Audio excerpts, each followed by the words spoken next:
Hello and welcome back in Shreya explorer. मैं हूँ आपके साथ श्रेया। बहुत दिनों बाद आपकी और हमारी मुलाकात हो रही है एंड आई विश कि अब हमारी ये मुलाकातें यूं ही जारी रहने वाली है, क्योंकि अब मैं आपके लिए बहुत सी मोटिवेशनल स्टोरीज लेकर आने वाली हूँ।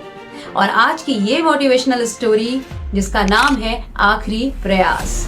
ये कहानी शुरू होती है एक महाप्रतापी राजा के दरबार से, जहाँ एक विदेशी आगंतुक यानी कि एक गेस्ट महाराज को एक बहुत चमकीला पत्थर उपहार में देता है। महाराज उस पत्थर को लेकर बहुत खुश हो जाते हैं। चमकते पत्थर की रौनक को देखकर वो ये सोचने लगते हैं कि मैं इस पत्थर से भगवान विष्णु की एक सुंदर सी प्रतिमा बनवाऊंगा और राज्य के मंदिर में उसे स्थापित करूंगा।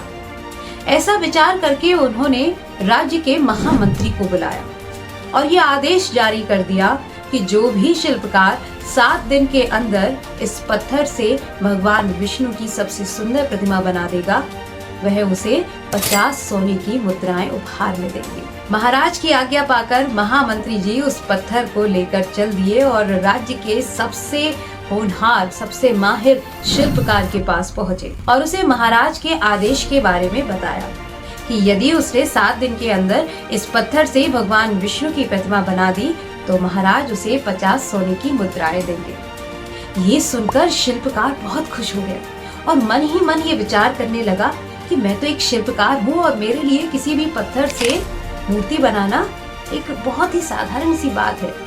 अगर ये अवसर मैंने भुना लिया तो मुझे 50 सोने की मुद्राएं मिलेंगी। वो खुश हो गया था और अपने सारे जो भी मूर्ति बनाने के औजार थे उसे निकाल कर अगले ही दिन वह उस पत्थर के पास बैठ गया और अपनी छेनी और हथौड़ी से उस पत्थर पर प्रयास करना उसने शुरू कर दिया।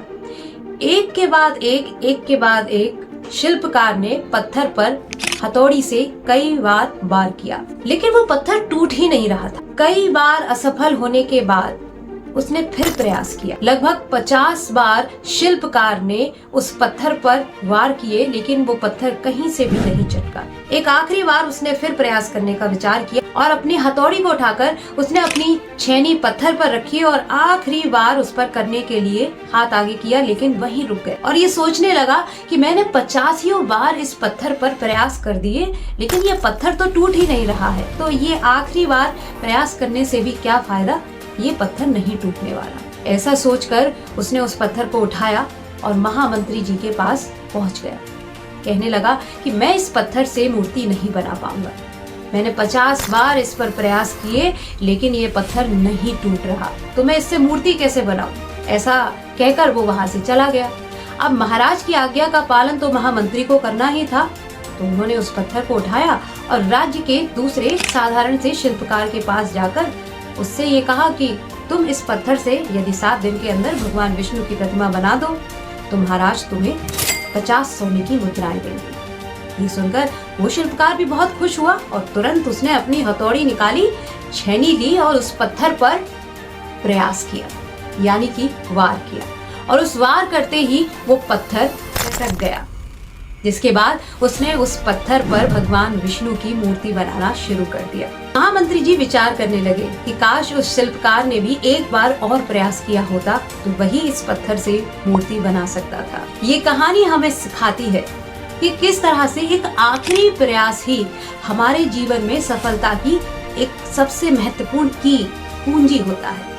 हम बस उसी को करने से पहले हार मान लेते हैं, क्योंकि कई बार ऐसा लाइफ में होता है कि हम अपने सपने को पूरा करने के लिए या किसी चुनौती को जीतने के लिए कई प्रयास करते हैं, बार बार असफल होते हैं और जब असफल होते चले जाते हैं तो हमारी हिम्मत टूटने लगती है। लेकिन यकीन मानिए उसी हिम्मत को समेटकर हमें लगातार प्रयास करते रहने होते हैं, क्योंकि क्या पता कौन सा प्रयास हमारा आखिरी प्रयास हो जो हमें सफलता के शिखर तक ले जा सकता है। इसीलिए कोशिश करते रहिए, खुश रहिए। आई होप कि आज की ये वीडियो आपको पसंद आई होगी, आपको मोटिवेशन मिला होगा। अगर हाँ तो वीडियो को लाइक कर दीजिए और ज्यादा से ज्यादा इस वीडियो को शेयर कर दीजिए। ऐसे ही और भी मोटिवेशनल वीडियोस देखने के लिए आज ही मेरे चैनल को सब्सक्राइब कर लीजिए। फिर होगी मुलाकात नए वीडियो में, तब तक के लिए खुश रहिए, मस्त रहिए and always remember, love yourself.